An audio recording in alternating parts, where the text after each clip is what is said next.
sige, upo na lang kaya.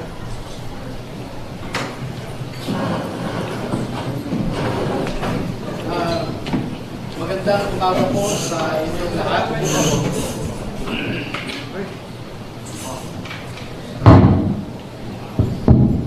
Magandang umaga po sa inyong lahat.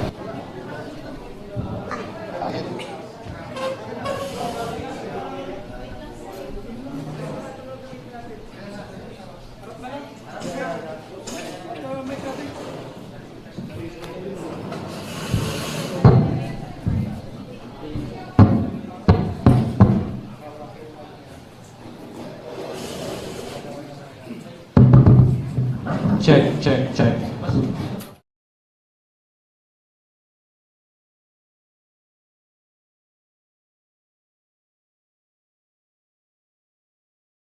Mic test.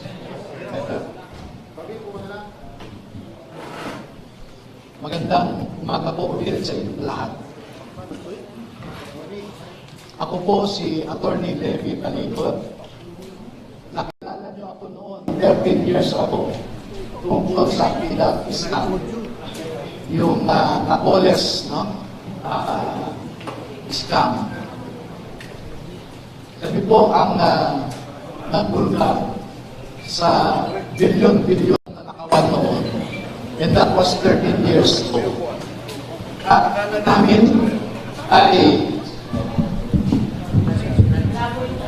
Magkakaroon ng pagbabago ang ating mga opisyal sa gobyerno. Ngunit makalipas ang 13 taon, yung bilyon-bilyon na ninanakaw noon ay umabot sa trilyones ngayon. Nasadlak tayo sa mas mabigat na problema. Napanood natin lahat ang mga ipinahayag ni dating Master Sergeant Orly Gutesa sa Senado. At nakita natin kung paano trinato ang isang taong nagnanais lamang na ibahagi sa ating sambayanan ang kanyang nalalaman tungkol sa pagnanakaw sa kaban ng bayan. Nakita rin natin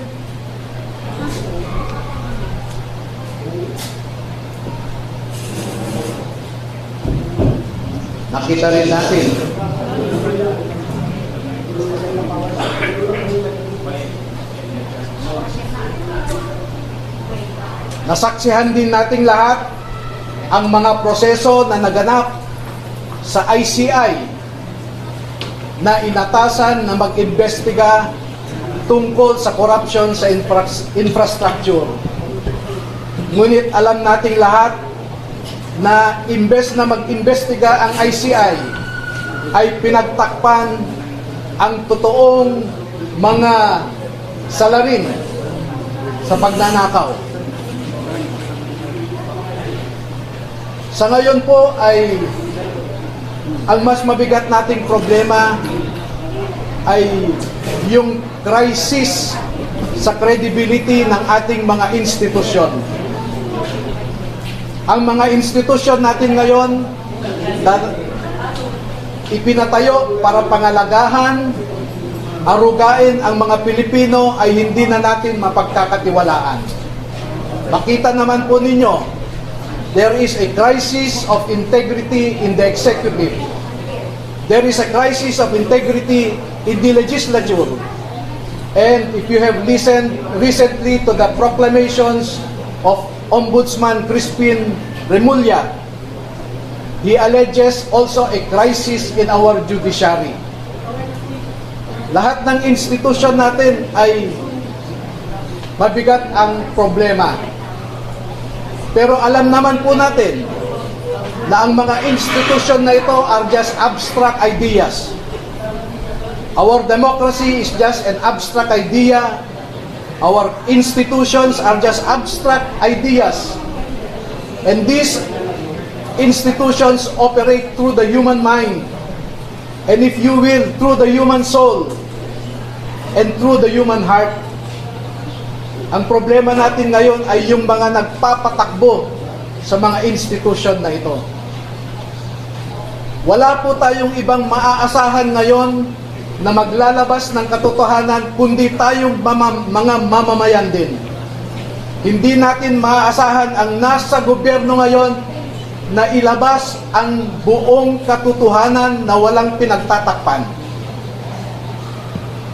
Ngayon po ay lumabas ang mga dating kasamahan ni Master Sergeant Orly Gutesa sa trabaho bilang security consultant o security personnel ni dating Congressman Zaldi Esco. Nandito po silang lahat at gusto ko pong ipakilala sa inyo. Ang mga sundalong ito ay wala na sa serbisyo. Ngunit ang nasabi nila sa akin, ito ang marahil na huling labanan na kanilang papasukin at gusto nilang magpakasundalo sa ating bayan.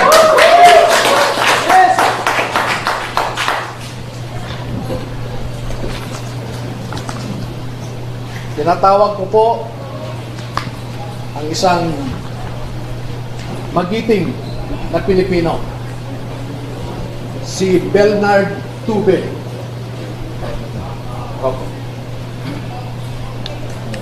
Si Ross, tumatanda na po. Si Rosbert Waupan. Si Benny Bulontate. Si Johnny Goodwan. Si Rodante Orbilio. Rainy Boy Julian. Christopher Esquivel. George Villalon Jr.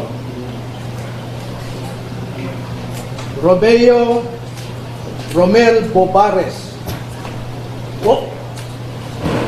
Gil Navidad Jr.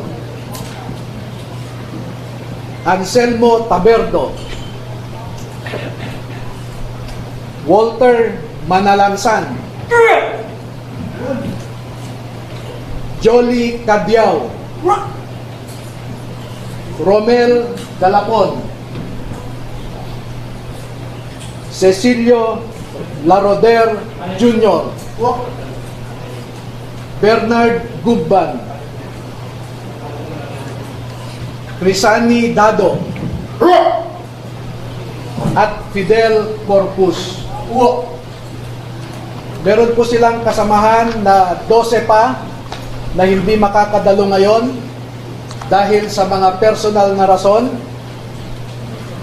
Ang dalawa ay meron silang kasama sa buhay na nagtatrabaho pa sa gobyerno at meron silang pag-aalinlangan na maaaring maapektuhan ang trabaho ng kanilang mga asawa.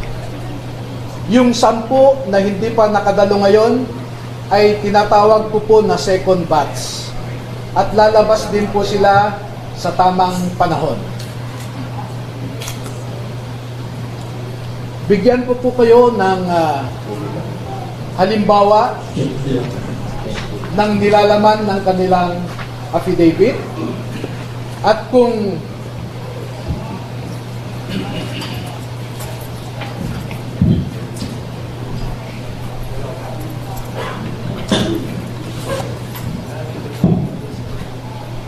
ang proseso po kung paano ninakaw ang pera sa kabal ng bayan ay pwede nating ilarawan sa prosesong ito.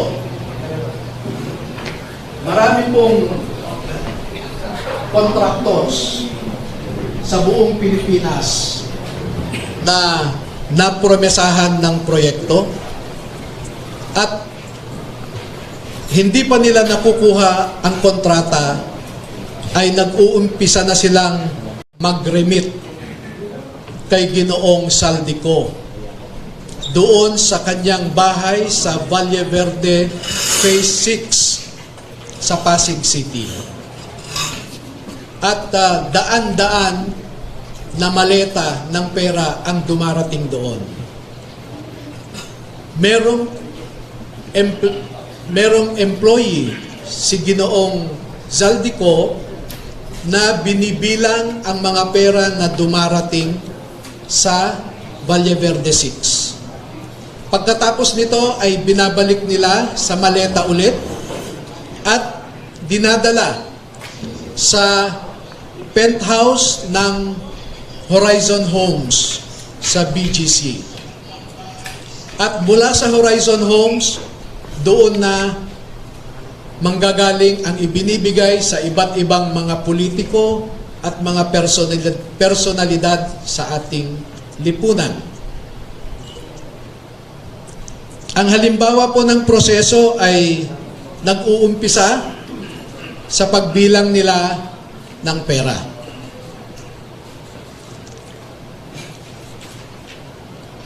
Ang susunod po,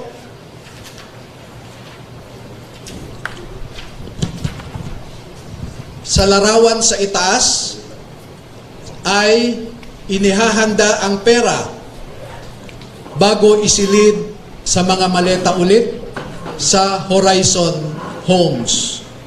At yung larawan sa ibaba ay isang halimbawa ng pag-deliver ng pera sa bahay ng isang mambabatas.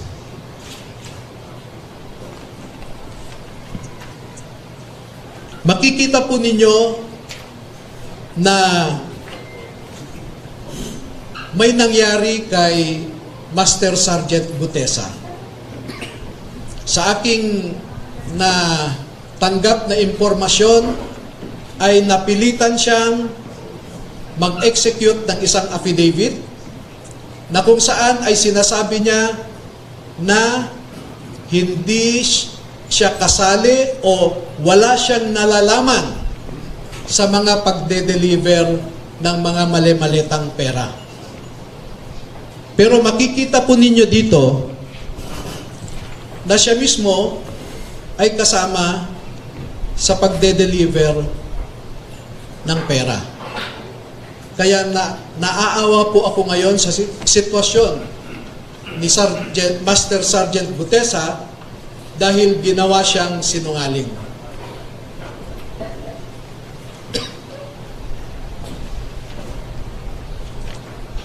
Meron pong iba pang mga larawan na sa tamang forum later ay maglalahad pa kami ng karagdagang mga ebidensya. Pero ang pagde-deliver nila ng pera ay gumagamit ng eroplano,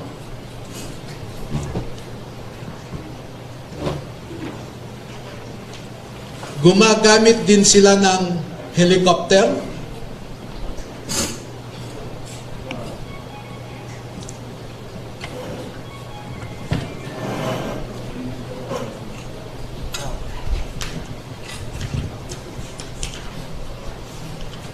at ganito po ang mga dinideliver sa mga bahay ng ilang mga mambabatas.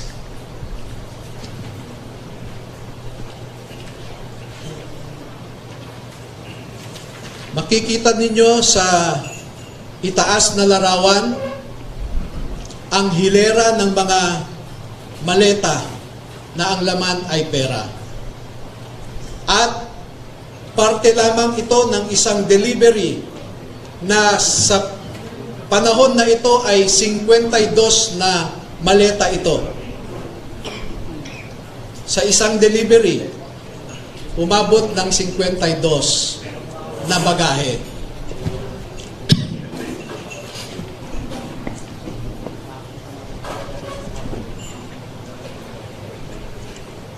Makikita rin po ninyo na ang ating mga ebidensya ay minsan kinukuhanan ang buong bahay ng mambabatas, buong bahay ng mga ilang nasa media,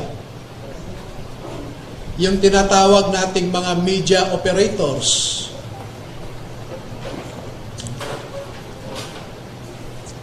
At ganyan po sila mag-deliver. No?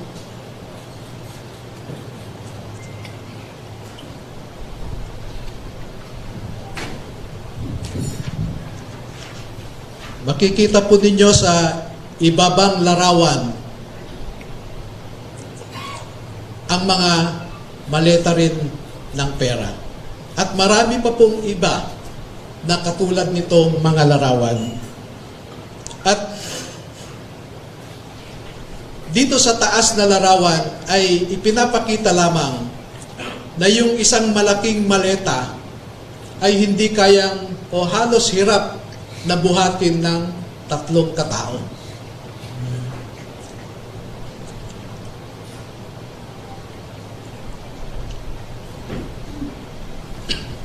Ngayon po ay merong pangalawang aspeto ng affidavit ng ating mga magigiting na Pilipino na nasa harap natin ngayon. Meron silang mahalagang napansin, naobserbahan, at alam sa kanilang personal na pananaw dahil nasali sila sa isang importanteng operasyon.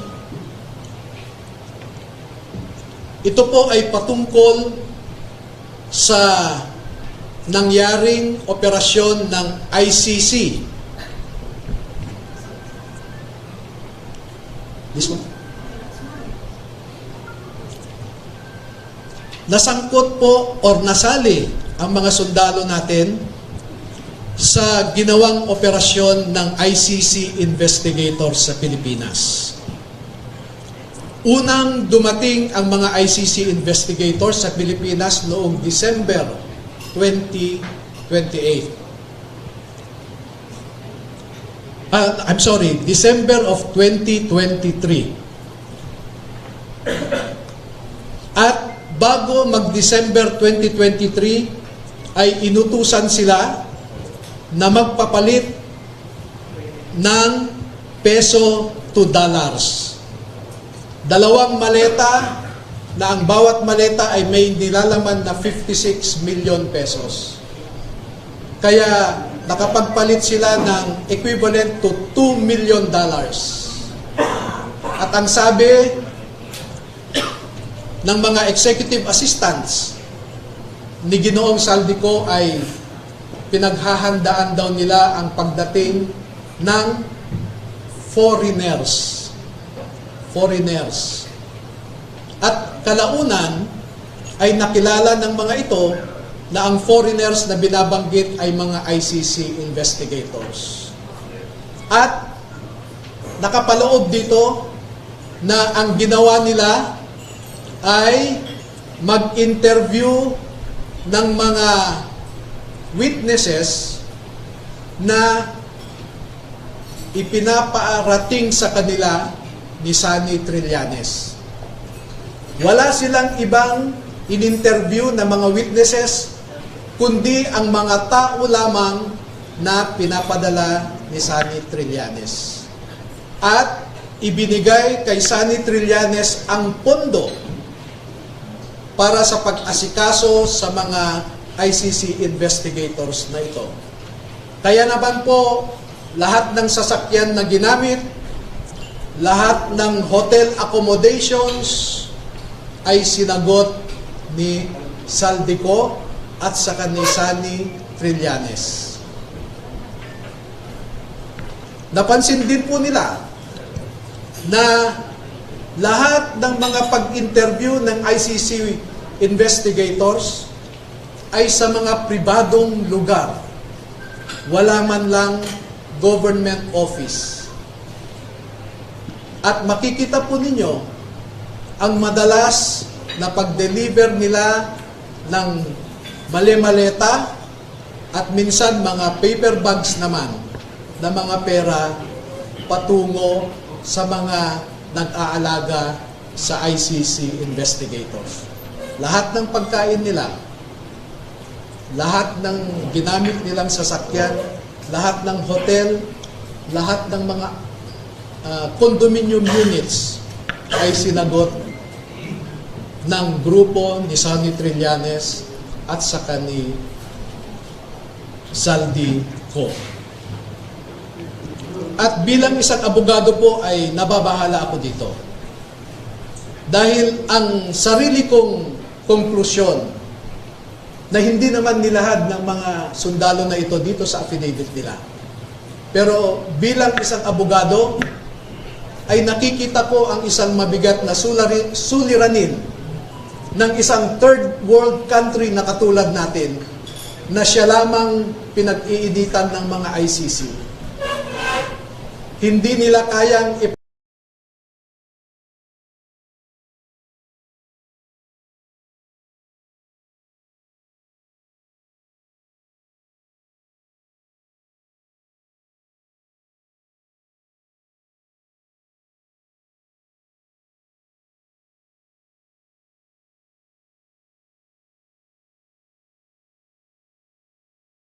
Philippines because they only interviewed people sent to them by Sonny Trillanes.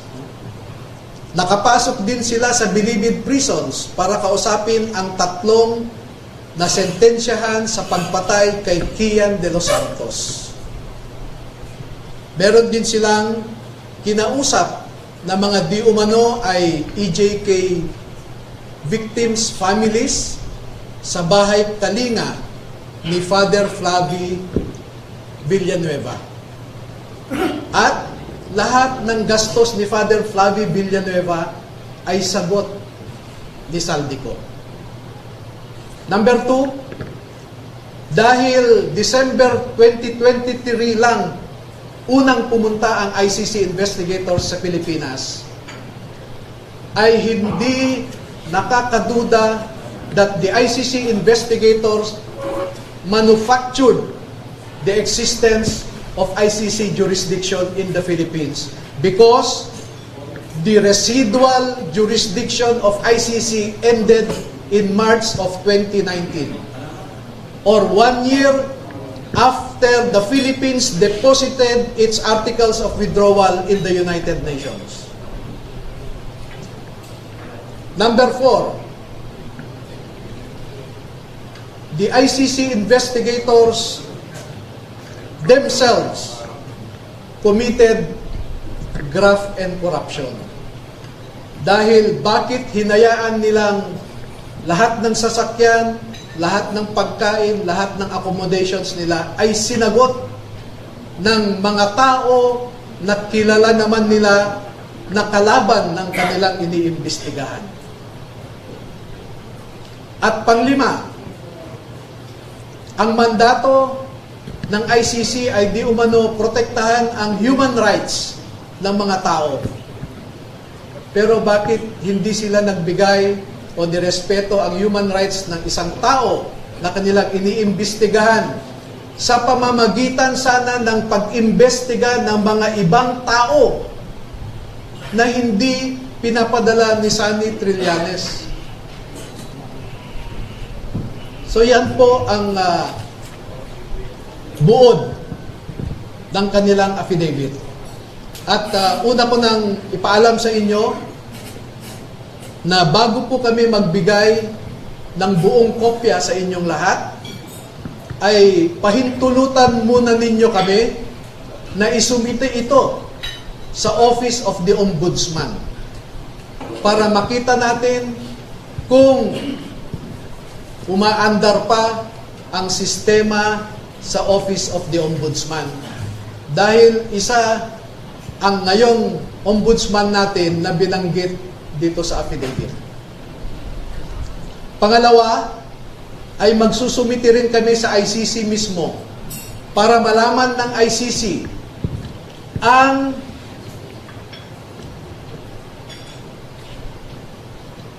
so that ICC will know how the ICC investigators conducted themselves in the Philippines. At panghuli ay magbibigay kami ng kopya sa lahat ng embahada ng mga bansa na kasapi sa ICC para malaman nila kung paano gumalaw ang ICC. Alam naman natin na bawat bansang miyembro dyan ay nagko-contribute sa ICC. Pero katulad ng kino-contribute nila, ang mga litrato na naipakita ko sa inyo ay makikita ninyo kung saan pumupunta ang ating mga buwis. Now you know where our taxes go. Now you know at least where our taxes went. Maraming salamat po at magpapaunlak po kami ng katanungan at kung maaari ay 10 lamang. Kasi alam nyo po, sa ngayon ay meron nang nakaabang sa labas na handang manakit o manakot sa ating mga sundalo. At sa nakalipas na 2 araw lamang, ay umigting ang paghahanap ng isang grupo sa kanila na pinangungunahan di umano ng isang tinatawag nilang MC.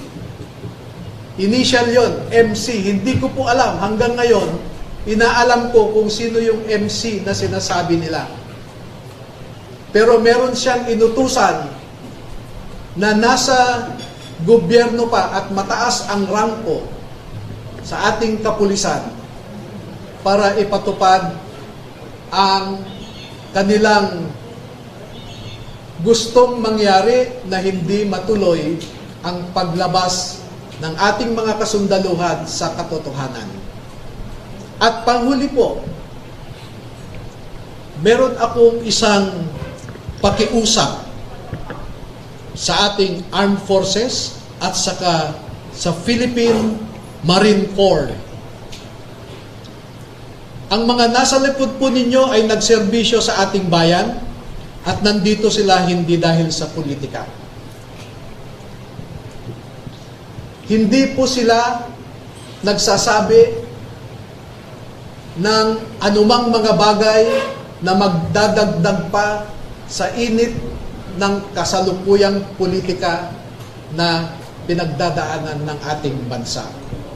Bagkus ay gusto nilang makaambag na iangat ang imahe ng ating mga institusyon katulad ng Philippine Marine Corps na lumalaban sa kalaban ng Estado. Pero kung susuriin ninyong mabuti, ay ang kalaban natin ay ang mga nasa matataas na pwesto sa gobyerno. Do not restrain them from sharing to our people the truth that they know.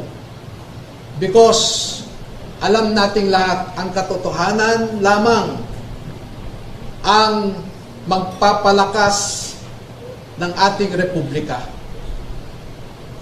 Kung lumalaban tayo sa mga grupo na gustong sirain ang ating democratic institutions, katulad ng mga NPA, mga Muslim secessionists, ang isa pong kalaban natin na totoo ay ang mga nagnanakaw ng pera na para sana sa mga tao. Tayo po ay nagpapakapagod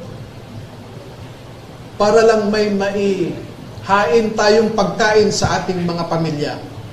Pero sila po ay nagpapakapagod kung paano gastahin ang perang ninakaw nila sa atin.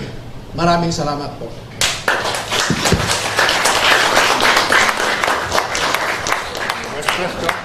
First question. Okay.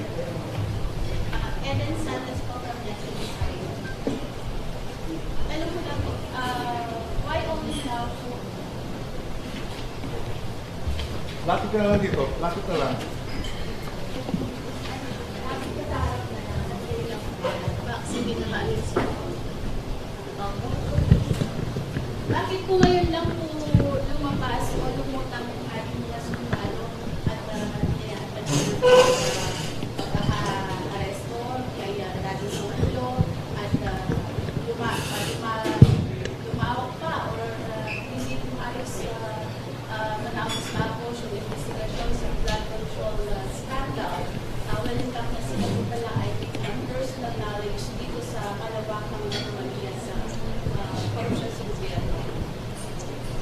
alam niyo po ay matinding pananakot at paglilinlang ang dinaanan ng mga empleyado ni Zaldi Co mula nung umalis siya sa Pilipinas. At katunayan, yung MC na binabanggit ko kanina ay tinakot ang mataas na opisyal ng mga ito. Kaya sila po ay medyo naguluhan din. Dahil pare-pareho kaming ordinaryong mamamayan lamang. At noong nakita nila at nakita ko ang pagtrato ng Senado kay Master Sergeant Orly Gutesa na dapat sana ay inalagaan nila dahil siya ay nagsasabi ng totoo. Ngunit dahil sa politika ay ang kinalabasan siya pa ang naging masama. At katulad ng sabi ko, makikita po ninyo na yung mga nagnanais na mapagtakpan ang katotohanan ay pinilit nila si Saldico na mag-execute ng isang affidavit na nagsasabing pinilit lang siya ni Senator Marcoleta, pinilit lang daw siya ni dating Secretary Mike Defensor, at isinabi niya doon na hindi daw totoo ang kanyang sinabi na meron siyang kinalaman o partisipasyon sa pag-deliver ng mga mali-maleta ng pera.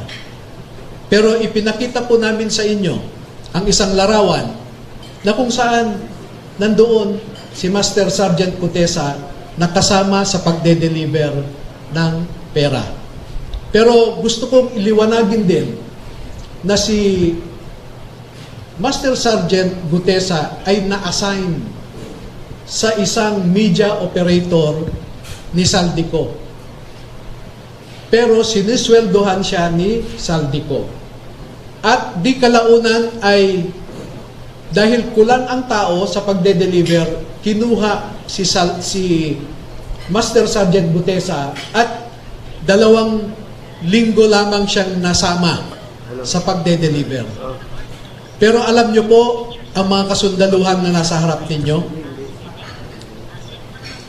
mula September 2022 hanggang sa kagitnaan ng 2025 ay 3 hanggang 4 na beses kada linggo na nagde-deliver ng pera sa Forbes Park at sa Aguado sa tapat ng Malacanang. Mahigit 100 beses silang nag-deliver at kada delivery ay hindi bumababa sa 20 na maleta. At minsan umaabot nga ito ng 52 na maleta na kinailangan pa nila ang 6 na vans para ma-deliver lamang ang mga maleta na ito. Pwede po ba sumagot kahit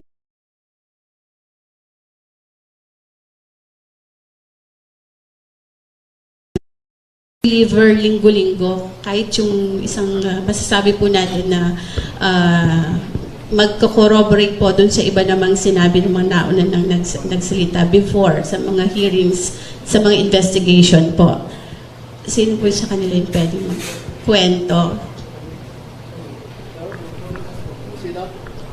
Alam po natin na mga Marines, matatapang po yan. Total, humarap na rin naman po kayo, lumantad na. Baka pwede pong mag-share. Buong pangalan po, pakistate lang po, tsaka yung naging personal knowledge sa pag-deliver po ng maleta. Ako po si Rosebert Tuapan. Nasign ako kay boss since nung na-hired ako sa team niya. Meron kaming group chat na sa team namin kay Boss Elizaldico. Okay. Doon pinopost lahat ng mga kung saan mag-deliver, kanino, at kung ilang maleta. Yun po. Nakapag-deliver po ba kayo ng maleta sa Malacanang at or sa bahay po ni Pangulong Marcos?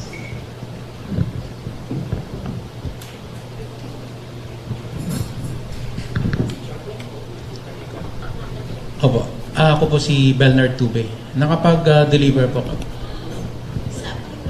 Saan? 41 Forbes po. So ito po yung bahay di umano ni Pangulong Ferdinand Marcos Jr. Yes po. Meron din po kami sa Ilocos kasama po si Kong Saldi. Ilang maleta po yung nag-deliver sa Forbes at saka sa Ilocos? Yung sa Ilocos po ay sa 5 maleta po. Para Then, kanino po yun? Kay Kong? Kanino po yun? Pagkakaalam ko,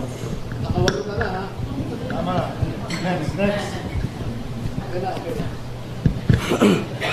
Next. Para maklaro lang, no? Nag-deliver sila sa Ilocos Norte, sa bahay mismo. At sa Paway, sa bahay ni BBM. Ha? Oo. At saka may mga katibayan naman. Next question. Next question po, si Pampo ng Third Floor Studio YouTube, sir. Attorney, sino po ang nasa taas ni Zaldico para ho yung lakas ng loob niyang magbaba ng mga utos na yan, sundin ho ng ating matatapang na men in uniform na ito?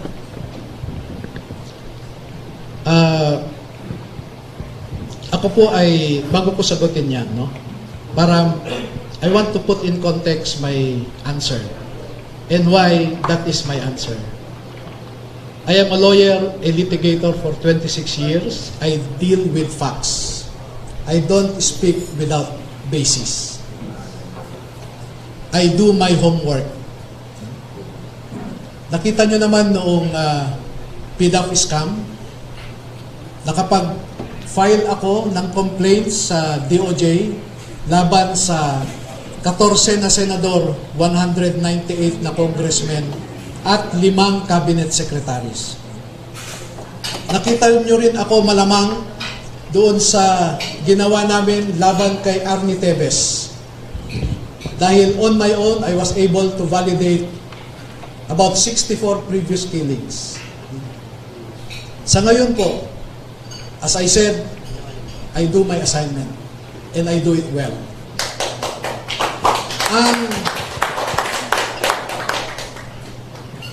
Ang ugat at pinuno ng pagnanakaw sa ating bayan ay walang iba kundi si President Marcos.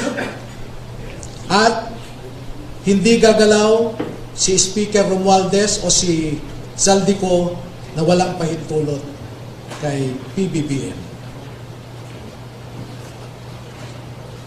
Dahil bakit siya tumanggap ng mali-malitang pera?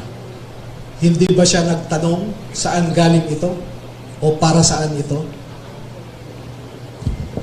I hold him responsible because being the chief executive, being the head of the executive branch, he is the chief implementer of laws. Siya ang walang ibang mag-implement ng mga batas kundi siya, executive. Pero bakit niya hinayaan ang mga ito?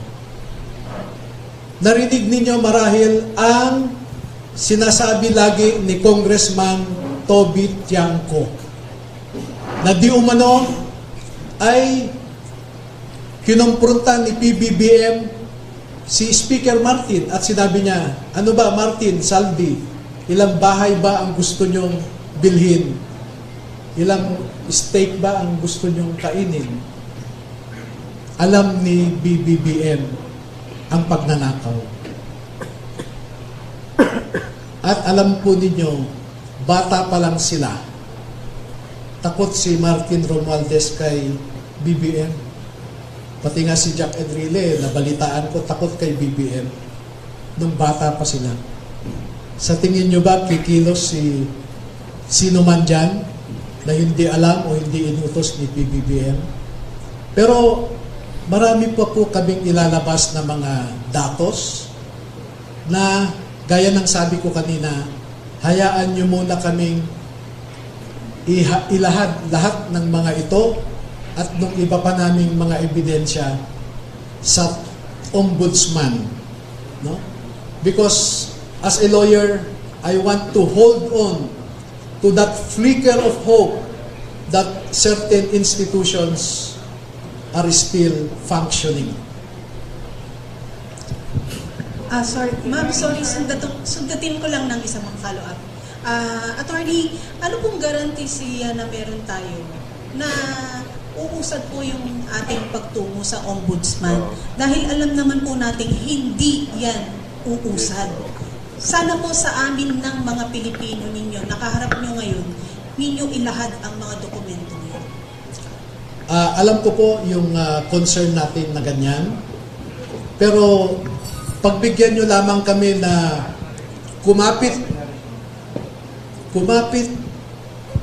sa naiiwan pa nating pag-asa na gumagalaw ang ating institution.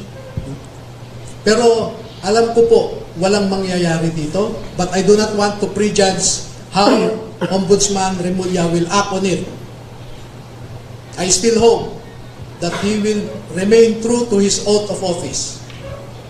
Pero kung hindi natin makamtan ang hustisya sa remaining 2 years and 3 months of the Marcos administration, at least na-file natin sa ombudsman, bubuhayin natin yan sa susunod na administrasyon kung papayag din yung susunod na administrasyon sa atin. Pero magbibigay po kami sa inyo, huwag kayong mag-alala. Uunahin lang namin ang Office of the Ombudsman at ibang opisina. We will send you a soft copy. No? We'll just get your numbers and we'll send you soft copies. Attorney, lastly, maraming salamat po sa mga Marines na nandito po ngayon sa inyong pagtindig para sa ating bansa. Lastly po, nasan po si Sergeant Gutesa at kumusta po siya? Hindi po namin alam. Marami po kaming nasasagap na balita na pinapunta siya sa ibang bansa.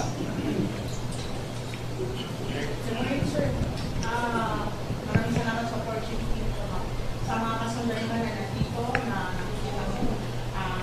Hindi ka tulad dito sa isa. Pero hindi unawan namin sa share dito sa kanila. Ang katanungan ko po, straight to the Marines po, kung nandito na kayo, lumakas na kayo, sumusuporta na po kayo sa nangyayari nyo sa bansa. Nagpapasalamat po ako, masaludo po ako sa inyo lahat. Ang katanungan ko po ay ganito. Ito po ba involved lamang ang Pangulo o pati ang asawa niya? Kayo po ba may knowledge na pati asawa niya pumasok sa ganitong transaction? Ako na lang sasagot. Sige. Alam niyo po ay iniiwasan namin na isangkot ang mga pribadong individual. No? And I consider the First Lady as still a person outside of government. Okay? So technically, she is not a public official. The same treatment is accorded to some media practitioners who receive several maletas. At ang sabi ko nga, hindi naman siya public official, bahala siya sa buhay niya. No? Ang focus lang po namin ay public officials. Bakit? Dahil sila ang pinagkatiwalaan natin na pangalagahan ang mga Pilipino. Pero inihahambing ko sila sa isang pinagkatiwalaan na kasambahay. Pasensya na po sa mga kasambahay. Paghahambing lamang ito. Pero nangyayari naman ito sa totoong buhay na pinagkatiwalaan mo yung kasambahay pero pinagnakawan ka niya. Ito, mas masahol pa sila. Sir, susulan ko lang po. Kailan ko lang po ang katanungan ko. Ano ba yung essence ang paglabas nyo ngayon para sa skandalo na nangyari sa bansa? Matindi po kasi ang nakalap nating impormasyon. pati sa COMELEC, nadedeliveran ng mali-malitang pera.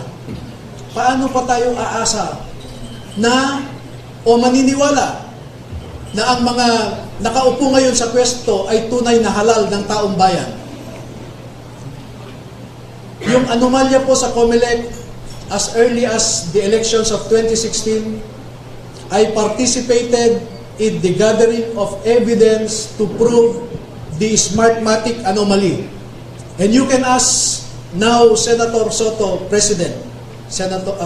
Senate President Tito Soto, about the information that I gave him to prove na maanomalya ang ating eleksyon.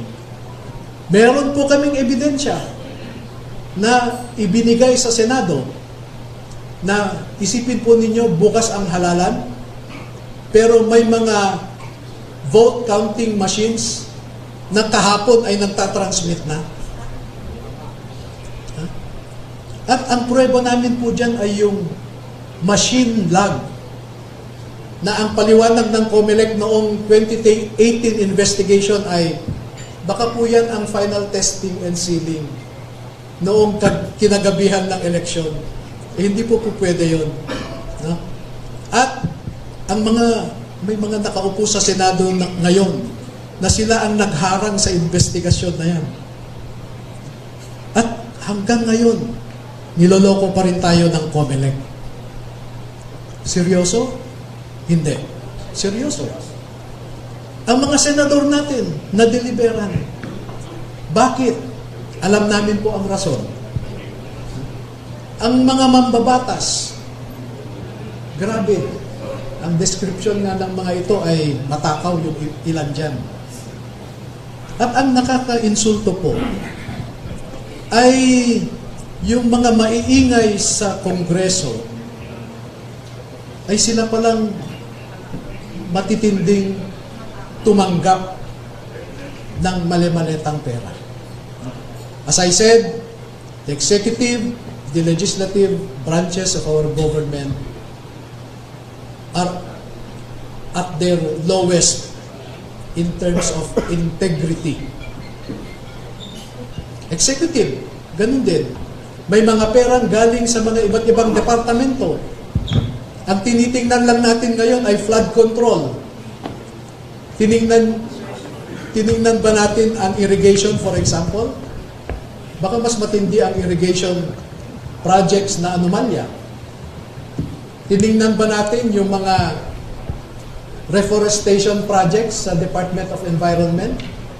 Nasasabihin nagtanim sila, pagdating ng COA, hanapin ang tinanim, sasabihin lang nangamatay ang mga tinanim.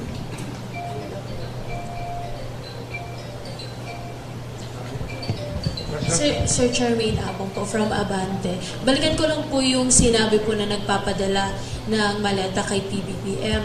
Do we have timeline po kung kailan po nagsimula yon and kung hanggang kailan or natapos po ba ito? Umpisa hanggang very recent. Anong year po ito? 2022. 2022. Hanggang ngayon po? Hanggang po na, nung nabulgar na itong flood control anomaly, siyempre na-stop na. 2024 at anong year? Around 2025, early 2025. Thank you. Questions? Question? Sige kayo. Attorney, good morning po from Alternative Media, Rose. Sabi niyo po, Attorney, may kasamahan pa po sila na hindi na second batch. Kailan po sila possible na lumantad, Attorney?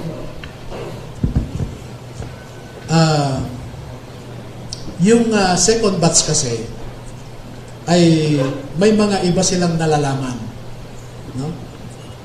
Ngunit ang sabi ko sa kanila ay pwedeng hindi muna kayo lumabas ngayon dahil tingnan natin kung sapat na ang sinasabi ng unang batch para maipakita natin ang katunayan kung sino at magkano kung sino ang mga nagnanakaw at kung magkano ang kanilang ninanakaw. Kasi ang aking komputasyon po lamang, base sa sinasabi nila, ay umaabot na po ng 805 billion pesos. Ang na-deliver nila, umaabot ng 805 billion pesos. Nung Napoles, tens of millions lang o billions, no? Pero ngayon, trilyones. Question? Sir, follow up lang po. Kung hindi po tayo mapapakinggan sa ombudsman, ano pong next na hakbang natin? Sabi ko nga ay ibabahagi rin natin sa ating mga kababayan ang mga impormasyon na ito. At in a democracy, people decides. No? Kung ano sa tingin ng ating mga kababayan ang dapat gawin, ay siyang masusunod. At umaasa kami, umaasa ako, umaasa tayong lahat na sa tamang panahon ang mga kababayan natin, tayong lahat ng mga Pilipino, ay gumawa ng tamang hakbang para maiangat ang ating bansa sa kumunoy na kung saan tayo nakalagmak ngayon. Next question.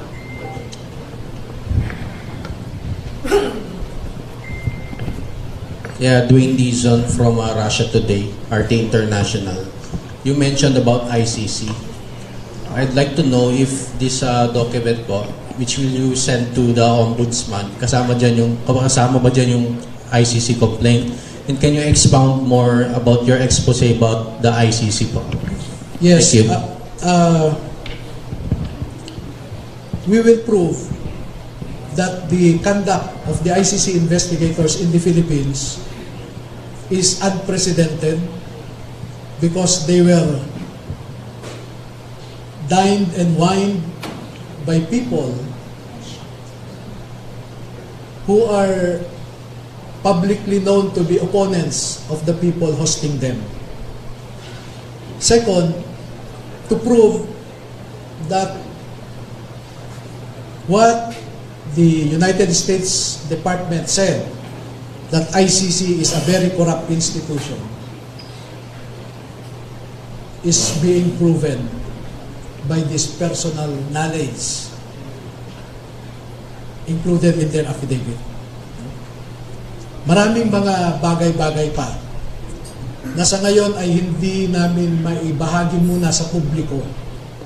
Pero sa tamang panahon, tamang forum, ay magbibigay pa kami ng karagdagang ebidensya na hihigit pa dito. Ito, we want to tease. This is a teaser for our government agencies. This is a teaser for ICC to look deeper into our allegations, and we are prepared to provide the answers for their questions. Question?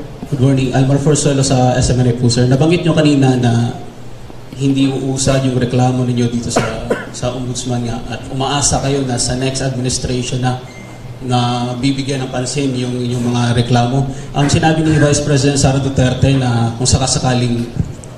I have to cut you. Wala akong sinabi na wala tayong pag-asa sa Ombudsman ngayon.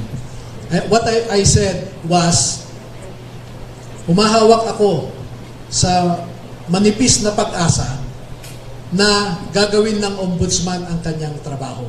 At kung hindi naman, ay umaasa tayo na kung sino man ang susunod na administrasyon, ay tingnan ito. Itong mga alegasyon na ito. Binanggit ni VP Sara na sakasakaling manalo yung kanyang katandem, ang magiging mandato ng kanyang Vice President ay hahabulin yung mga mastermind sa pagnanakaw nga sa Kabanaba. Ano masasabi mo dito, sir?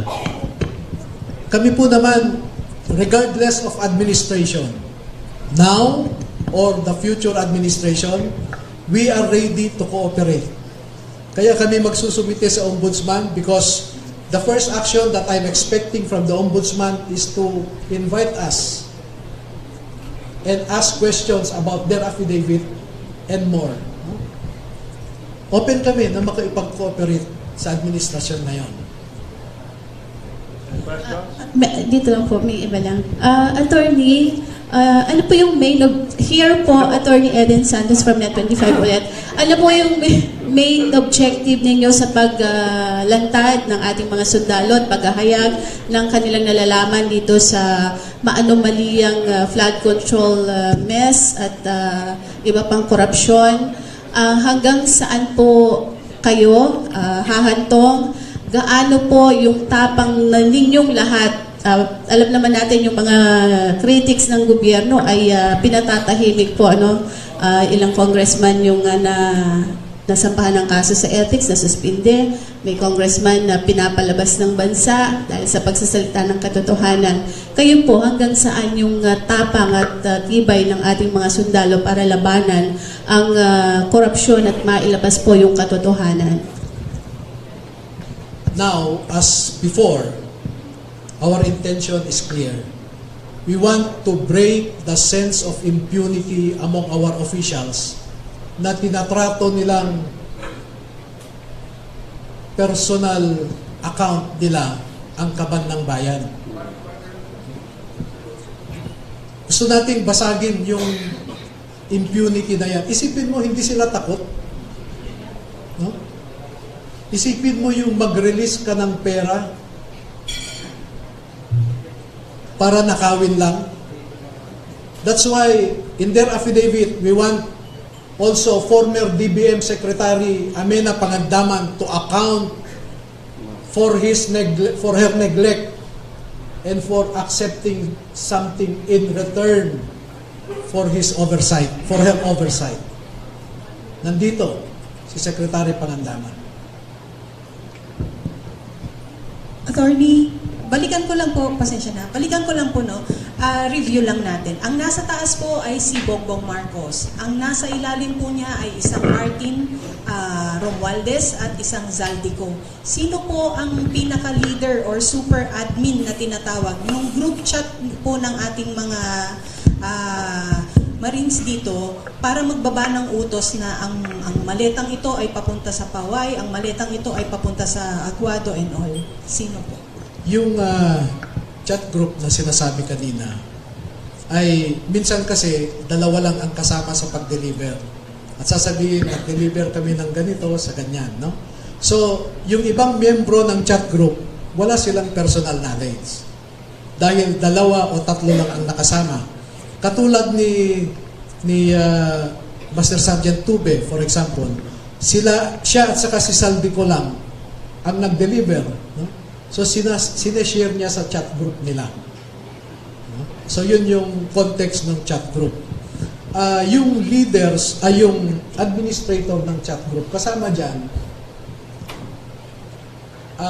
yung meron kasing 5 na trusted executive assistants ni Saldico. At kung nagde-deliver sila o di kaya nagpipick up ng pera, ay kasama sila. At ang mga ito ang inuutusan lang na magbuhat, no? Magbaba, mag-akyat, etc. Katulad halimbawa, merong isang government official, taga Bucor, siya ang nag-deliver ng pera kay Saldico. Halimbawa, isang congressman na contractor, siya ang nag-deliver kay Saldico. So sila, inaabangan yung delivery, then ina-account yung pera sa Valle Verde, dinadala sa Horizon. Yung sa Bucor naman, parang 8 maleta ba yun? 8 maleta ang dineliver kay Saldico. Hindi ko alam kung saan nanggaling yung binigay ng taga Bucor na yan. Sir, sorry. So all those times po na bit-bit or binubuhat or ginugulong ninyo yung mga maletang yan, alam po ba nila na pera na po talaga ang laman? Alam niyo po na pera ang laman?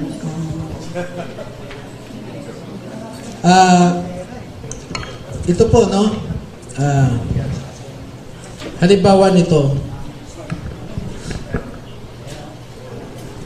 makikita nyo yung portion na ito, screen up ko lang, tuhod yan ng isa sa kanila. Tuhod niya. Nakuhanan nung nagpicture, no? So, alam nila na pera. Question. Magandang umaga sa lahat. Maraming salamat po sa inyo. Advance salute sa mga ex-military natin na lumabas ngayon para panindigan ang kanilang mga nalalaman. Ang tanong ko lamang po, just in case po ba na sila ipatawag sa isang Senate hearing or what, sila po ba ay nakahanda na dumalo dito? Dahil doon lamang po natin maipapakita ang tunay na essence ng paninindigan. Yung makita ka sa media at makita ng mga buong sambayan ng Pilipino ang inyong tapang at paninindigan. Salute po sa inyong lahat. Kayo po ba ay nakahanda na humarap sa Senate hearing? Maraming salamat sa inyo. Kasama namin kayo sa laban para sa bayan at mamamayan, mahalin natin ang Pilipinas. Question. Can we have Sir, Attorney, last three question questions, po. please? Last three. Sa Ronda Balita Nacional, Marites Escoto po, nasa inyong harapan. Sir, ang katanungan po kasi ng marami, parang kung aantayin pa natin ang another administration para magsampa sa mga gumagawa ngayon ng katiwalian, kung hindi po uusad sa ombudsman, sir, pwede po ba natin idaan sa Supreme Court, pailan sila ng mga criminal liabilities po. If ever po, hindi po gumalaw ang ombudsman at kasama din po siya sampahan. Ito po sa ang gusto namin maano sir ano sa inyo, marinig. Kung may ganun kayong plano. Nasabi ko po kanina, handa kaming makikooperate sa gobyerno. Alin ahensya ng gobyerno? DOJ, Ombudsman, Senate, Blue Ribbon, or House Committee on Good Government. Ready po kami. Pero ang problema, una, duda ako sa House. Kasi yung mga committee chairman dyan, karamihan ay nagkaroon, no?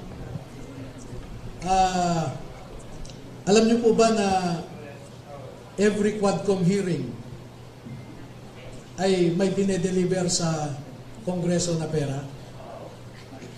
At nakikita rin nila na yung dineliver nilang pera, paglabas ng mga mambabatas sa likod, sa may flagpole, doon lumalabas, nagpapasundo ang mga mambabatas. Bit-bit na nila yung mga dala ng mga ito na paper bags. Ang isang paper bag, 5 to 10 million. At napakaraming beses ang hearings. No? Marami pa hong iba. No? Kaya sabi ko, handa naman kaming makikooperate. Ang gusto ko lang sanang i-request sa gobyerno, huwag naman nilang ipitin ang mga ito. Huwag nilang gawin yung harassment katulad ng ginawa nila kay Sergeant Gutesa.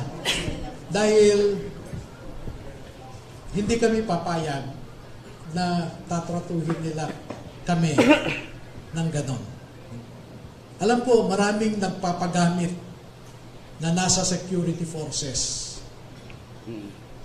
Maraming nagpapagamit. Pero isipin nila yung esprit de corps. Kung galing sila sa PMA, tandaan nila yung honor, integrity, courage. Kung sa Philippine Marines nila, tandaan nila yung kabayanihan, karangalan, at katungkulan. Sa mga pulis, tandaan nila yung motto nila, to serve and protect. Sa Armed Forces of the Philippines, tandaan nila, ang constitutional obligation nila is to protect and serve the state and the people.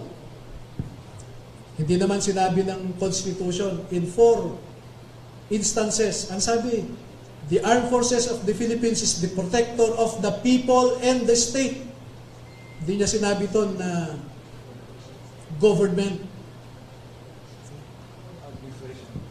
or the administration. Maliwanag doon. Ang state kasi, is comprised of 4 elements, no?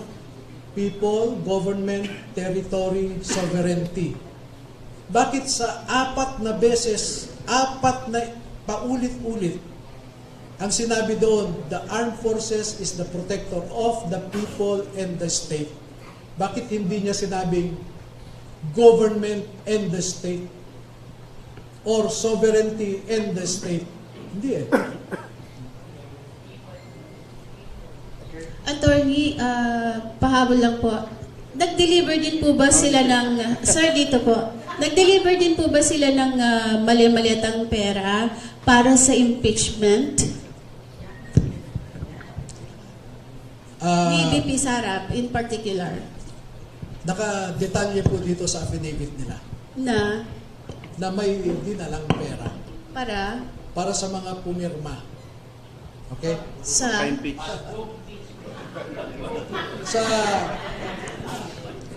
Townhouse Units 8 and 9, Polo Club, Manila Polo Club Townhouse, Units 8 and 9, Forbes Park. Ilang maleta po yung dinala doon? Naku po. Parang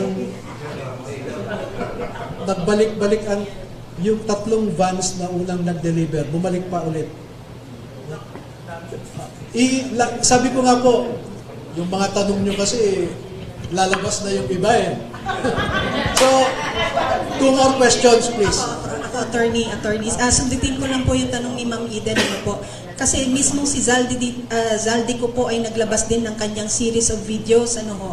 At meron din pong screenshot doon na merong release ng mga pera ng March 11, 2024, sorry.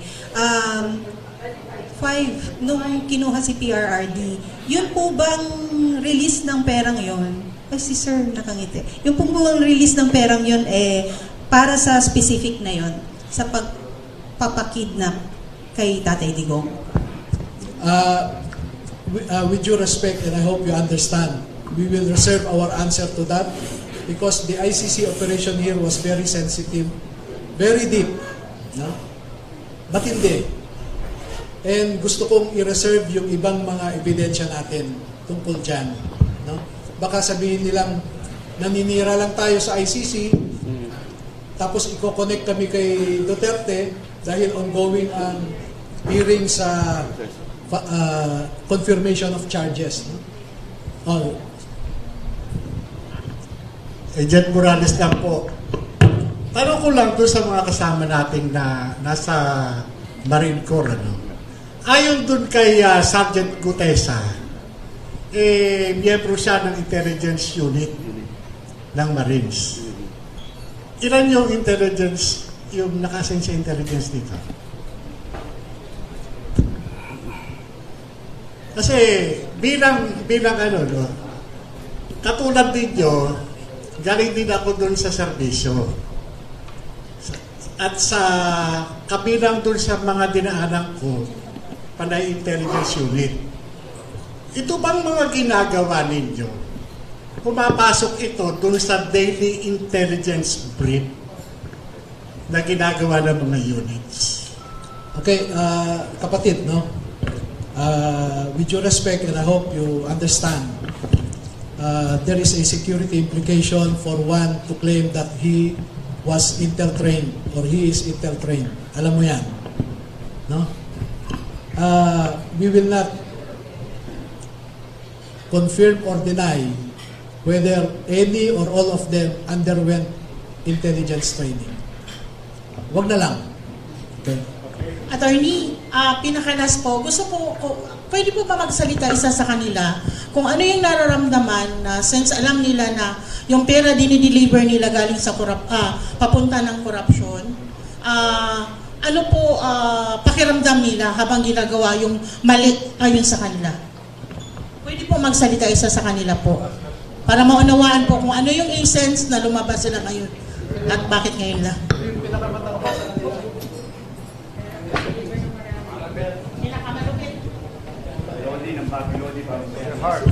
Hello.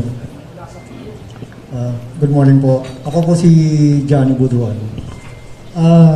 ganito pa kasi ang nangyari sa akin. Yung mga, since nung kami ay na-assign kay Boss Saldi and family,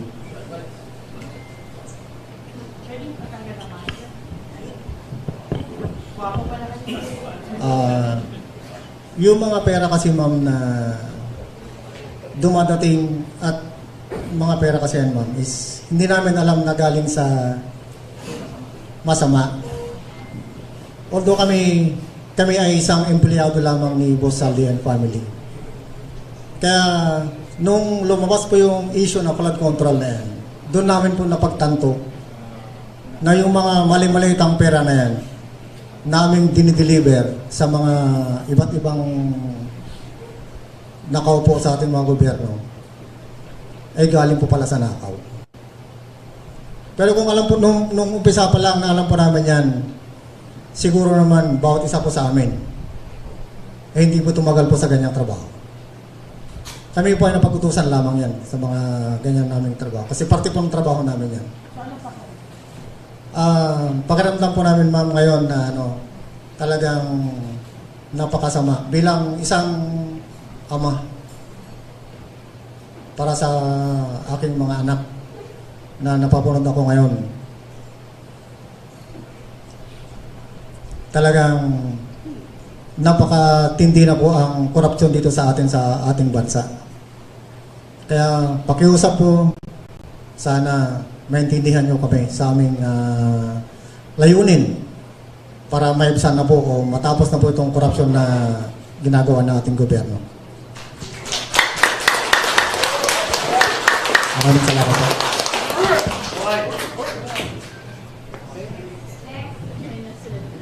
Ako po, last. Sana ako na po ang pinakalas. Sorry po. Sana rin, isa rin po sa kanila or ilan sa kanila ang makasagot din po sana.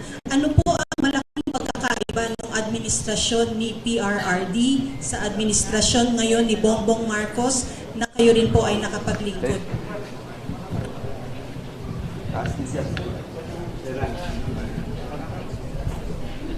Malaki po ang diferensya. Nung si PRD po ang nakaupo. Nung si PRD ang nakaupo bilang presidente ng Pilipinas, makikita po natin na yung mga anak natin ay free silang dumaan sa kalsada kahit ginagabi sila. Wala pong nangyayaring masama. Pero ngayon, napakatindi. Ultimo bata, nire-rape ng mga animal na mga punyetang mga rapist na yan. Mga adik. Lumantad na lahat ng mga adik. Wala nang upo si PBBM. Wala po.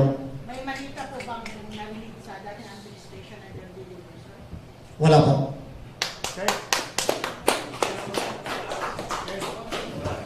Ulit, hindi na record.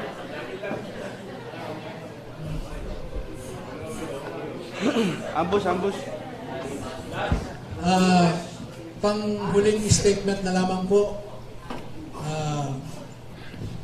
Maraming salamat po sa inyo sa pagdalo sa aming imbitasyon. Napansin ko po kaninang umaga lamang na ang daming mga text at saka calls na na-miss ko, no? Dahil kagabi ay matagal kaming naghiwa-hiwalay dahil may mga pinag-uusapan kaming mga pumasok na mga pananakot na text messages. So, maraming salamat po sa inyong lahat. Mabuhay po kayo.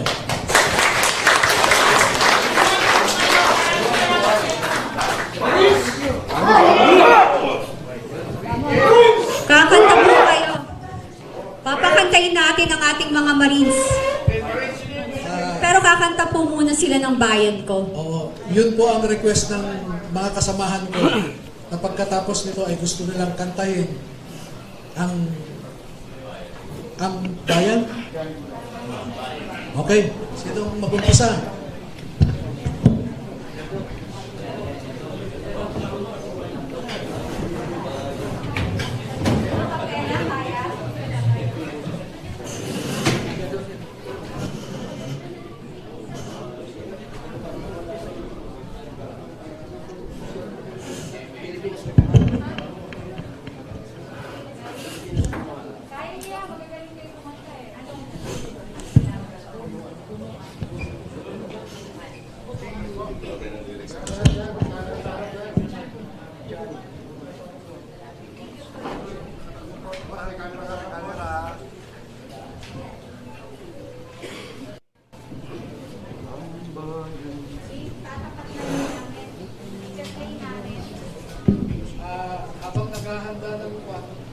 bibigyan namin po kayo ng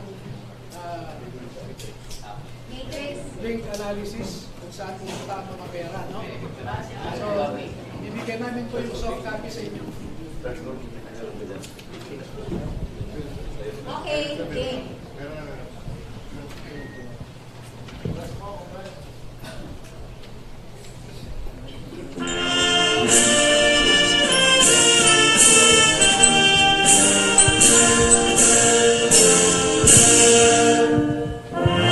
Bayan ko'y tanging ikaw, Pilipinas kong mahal, ang puso ko at buhay man, sa iyo'y ibibigay, tungkulin ko'y gagampanan, na lagi kang paglingkuran, ang laya mo'y babantayan, Pilipinas kong iyan.